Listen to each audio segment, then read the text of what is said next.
Hey guys, Joe here, the Joe Madden Sports Podcast, joined this afternoon by someone who really doesn't need an introduction at all. It's my honor to welcome Sean Salisbury. Sean, welcome to the show. How's the day treating you? Awesome. I'm honored to be on with you. You always seem to not only do a great job, but always have such great guests. And I don't know how I got fortunate to be a part of this, but here I am. So thank you for having me on. It's a pleasure. Well, the honor's all mine, Sean. I was going to introduce you and I went, how do I capture everything that you've done in one sentence? I just couldn't get there. But broadcaster, former quarterback for the NFL, CFL. You led the CFL, Winnipeg Blue Bombers, to the Grey Cup, getting the win there. You have a phenomenal story, and I can't wait to hear it. Thanks. You know what? It's taken a different path, Joe, and thank you for the compliment. It's taken a different path. You know, you have it all worked out. I was going to be a pro baseball or basketball player and did not play football till I got to high school. That's the truth. And then I decided I could throw it. And I loved playing. I mean, my idiotic self, we'd go play tackle football in the park with our buddies, but I never played Pop Warner football. It was like flag football. And that's where I learned to read coverage first. How to understand the middle part was reading coverage on flag football. And it's really interesting because in tackle football, when you're that young, the kids so you put your best player at quarterback. In Pop Warner now, what do? You put the ball in their hand, and when things break down, they take off and run and use their skills because they're better than normally. Those youth guys are better than everybody, and it was great for me because what flag football did was, and every kid does. Nobody wants to get hit when they're this 8, right? Even though I was bigger than everybody, and flag football enabled me to keep my eyes on the coverage without watching the pass rush.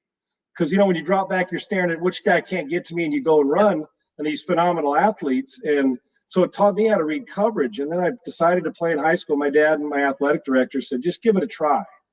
Because I was really, even through high school, I was a better basketball and baseball player. And then I ended up playing football and going to USC, and the rest is history. But I had plans, shredded my knee twice in college, and I went from a projected first-round pick to an undrafted free agent, 6th quarterback on a roster as a rookie trying to survive. So I saw what it was like to be, the number one recruit in the country in high school, and then knew what it was to be like the guy who had to scramble around. And I probably think that although I was raised in a family of being tough and resilient, I think that the fact that it didn't go the path I wanted it to in college led me to shift from that guy who seemed everything came easy. And I don't mean that arrogant at all, but it just did. School and sports came easy to me. And then when I went through adversity and injuries, you always question, well, can I overcome this? And not once, but twice. And I think the challenge and the adversity of having to do that to survive in your career. So I went from the guy who was the guy to a guy trying to survive. And I think that kind of shaped the fight in me, because I know my dad always had it, and it was a different path than I wanted to take, but I'm quite proud of it and grateful I had to go through difficult times to be where I'm at now. Yeah, absolutely. You should be so proud of your career, your path, and how you got here. Now, USC, you were the starting quarterback. You then ended up being picked up by the Seattle Seahawks. What was that experience like going to Seattle? This is going to sound kind of cheesy or weak, but I can remember on draft day, and John Robinson, who recruited me at USC and then became the Rams coach, there was talk they were going to take me in the middle rounds, because I knew I was going to go as high as like Mel Kiper had me when I came into college as a first-round pick because of the injury. So I was thinking, just draft me to a system where I get a chance to compete. And if it's early, I'll take the money, right? I mean, that'd be fine. I made $82,500 as a rookie, and I thought I was rich. And my dad said, boy, you better enjoy that money. And because nobody in our family had ever made that kind of money in a year, and it was only $82,500, yet I don't ever take it for granted. Now guys can't make anything less as a rookie, like $500 or $600 grand. So God bless them. And I'm all about everybody getting all the bag they can and making as much money. I'm one of those guys. Everybody get paid. But I can remember on draft day, I wasn't a guy that threw a party or any of that. I was just with my family. And I lived in San Diego, so about 2 hours away from Southern Cal, the university.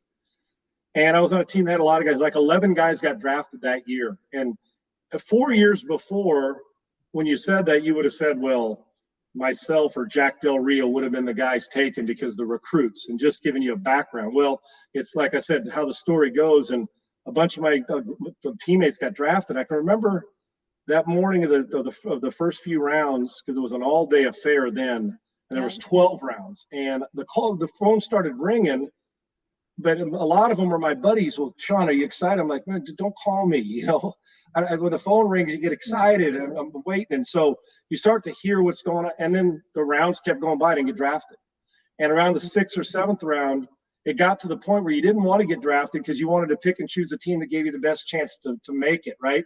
Because once you're in the 8th round for 8 to 12, it was like you're just picking available bodies, and I didn't get picked, and I was crushed. But I was glad at one point. I woke up the next morning. I actually teared myself to sleep that night. I was so upset. And I told my dad, I said, I'm not playing again. I'm done. And I come from an 82nd Airborne Army dad who was as loving and cared so much. And he knew the hurt, but I fell asleep. I woke up the next morning and he said, get your butt out of bed, drive back up to campus, and go congratulate your teammates in the weight room that are on campus. Tell them you're proud of them. Get your butt to work. You're going to graduate, and we'll graduate. We'll clean out your apartment. We're going to find you the right team. And later that day, we found the right team, and it was Seattle at the time for me at that time. And I went up there, and I was miserable. And my dad said, "Put a chip on your shoulder." He goes, "It doesn't matter now that you weren't drafted." He goes, "Go prove to him exactly why you should have been." He didn't say much. My dad wasn't a big talker. He was like, when he spoke, I always listened, and I was fortunate to have I went up to minicamp, and I'll never forget. I had people who appreciate the David Craig. My first day of minicamp, I'm scared to death. We all are. I'm the sixth. I bet. I couldn't even Paul imagine. McDonald and David Craig and Gail Gilbert. Everybody. I was the 6th quarterback on the roster. But our first minicamp, we had minicamp, and then training camp. We didn't have all these OTAs, right? And so I went there, and I'll never forget the first day. David Craig, who was from Milton College, and his jersey was too big. It didn't look like the helmet fit right. And he was a legend. I mean, David was a Pro Bowler and a hell of a player. But I'm 6'5", 230. And I remember the very first day, we're going through minicamp, and I'm saying, which one's David Craig? Because I want to know who this guy is. Because I was, you're nervous. I'm around Kenny Easley and Steve Large and some of the great names and all of the Hall of Famers. And all I want to do is not screw it up. But I found David Craig, and I watched him warm up. And then we were doing like passing drills to start. And I didn't know David, other than admire his game in a uniform on Sundays, but I'd watched him. But when I watched him warm up, I was telling the guy next to me, another rookie, I said, I'm beating him out. If that's the starting quarterback, I'm telling you, I'm beating him out. I didn't say it loud, just loud enough for him and I to hear. Yeah. Well, push forward about an hour later, and we're in one-on-one and then 7-on-7 in team drill. And he's throwing routes to Steve Large, and I'm telling you, the ball's dropping in perfect on a post corner. He's making every great decision. The jury, doesn't even look through it, not real big. And by the time the 7-on-7 drill was over, I leaned over to the other rookie and I said, "Oh, I'm gonna struggle. I got to make this team. I ain't starting here." So early looks can be. And David was a gamer, a phenomenal player. So I learned a valuable lesson about looks can be deceiving, because he was a phenomenal player and a great mentor and teacher. But I was scared to death. But I had the bet. We came back to summer camp. I had the best preseason. I had to have the preseason I had to make the team. And they had drafted a guy. They already had 2 veterans that were going to make the team. They brought in a veteran in Paul McDonald, who had been a starter for the Cleveland Browns, and they had signed another guy from Portland State. I had to have one of those preseasons where basically I didn't miss, that every rep mattered. Really? And I had the preseason of my life and made the team. And 10 years later, fortunate, played in a couple teams, but was able to survive. But that first feeling, don't let anybody tell you, maybe other guys were more comfortable than me, but even though I played at a school with some of the greatest players ever, the Marcus Allens, the guys far better than me, our practice field at USC was about as good as you'll ever play against, because we had some phenomenal players. But I was scared to death. But I knew football. Even though I was physically gifted, I knew mentally that if I studied harder than the next guy and could process information, which I could, that I could survive this. I just told myself, be a smart decision maker and don't play scared. And it worked out for me. And I wish it would have turned out a different way, but you know what? I was a survivor, and I'm okay with it. And it's kind of been who I have been in all of my career, whether it's football or broadcasting or anything else. Absolutely. And I love the advice your dad gave you. We're so fortunate he gave you that advice, because thank you. You've been phenomenal in your career, and to take the Winnipeg Blue Bombers to the Grey Cup, get that win there. What was that like for you, and how hard was the transition between playing American football and then the Canadian rules? So a hell of a question. It was the second year, and I was a backup, and my agent called and said, I wanted to play. And it's amazing what experience will do in shaping the paradigms or shifting them and how people look at you, meaning executives or coaches in the league. So after my second year in the league, I was waiting for an opportunity. Well, it was before training camp. It was like in the early summer, late spring. My agent said, Winnipeg would love to have you come play there. And I said, CFL?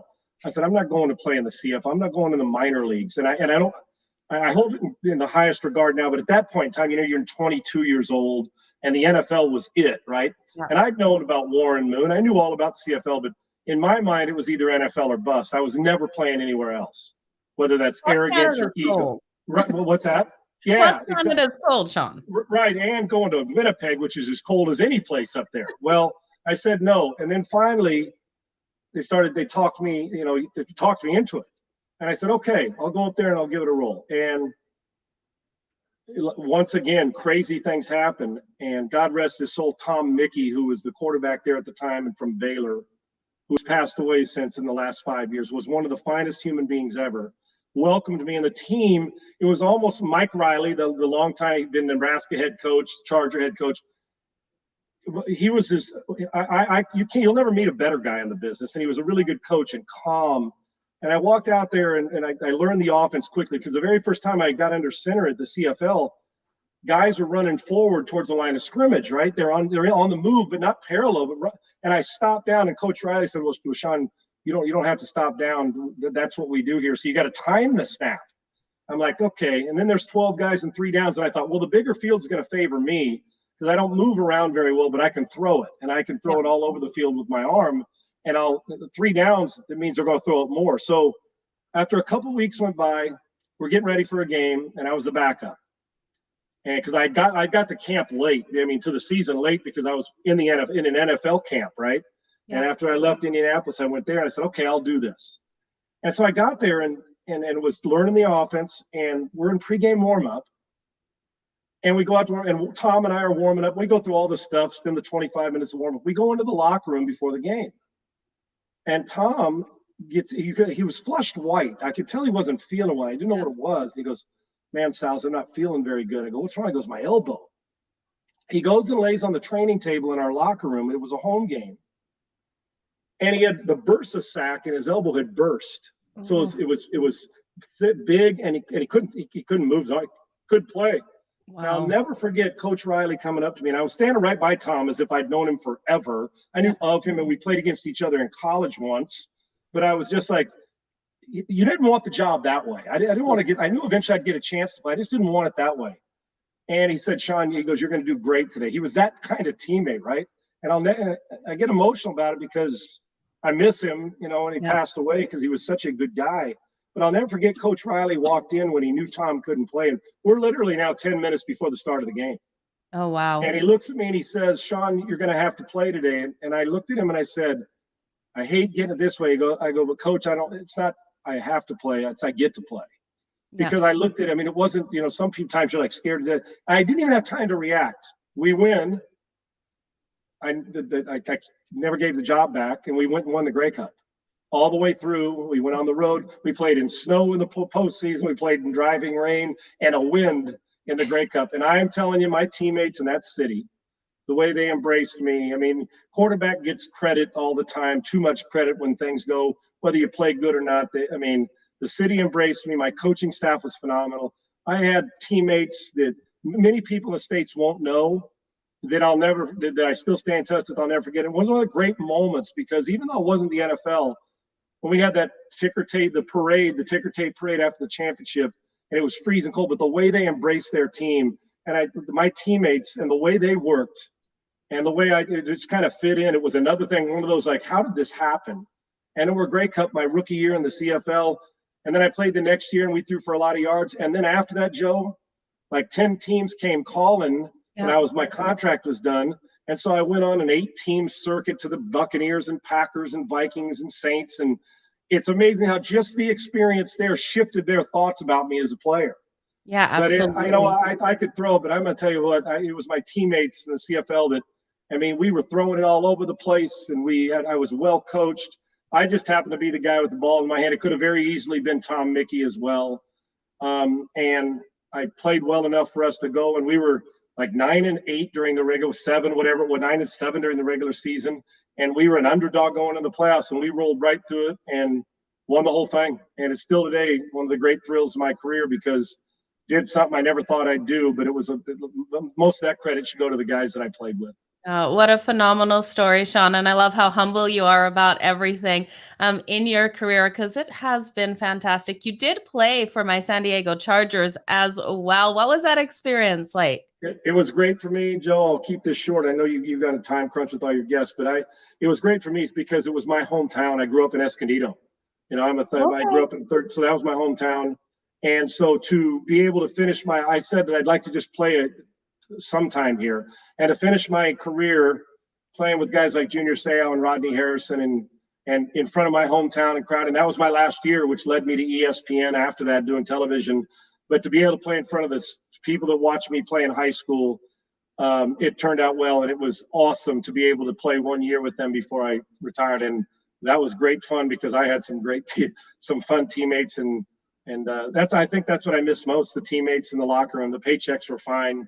But I miss the guys we got to laugh and battle with. But that was a great thrill. And whenever we got to put on the powder blues, that was pretty cool too, because they're the best uniform in football.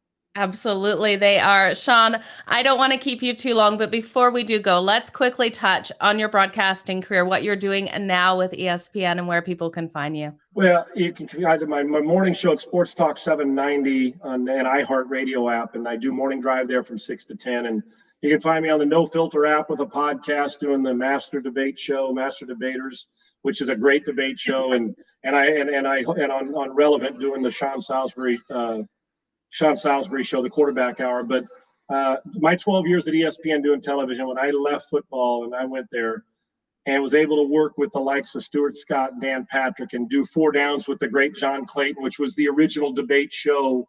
People may not think it's the best, but it was the original, and we were quite proud of it. And I miss John.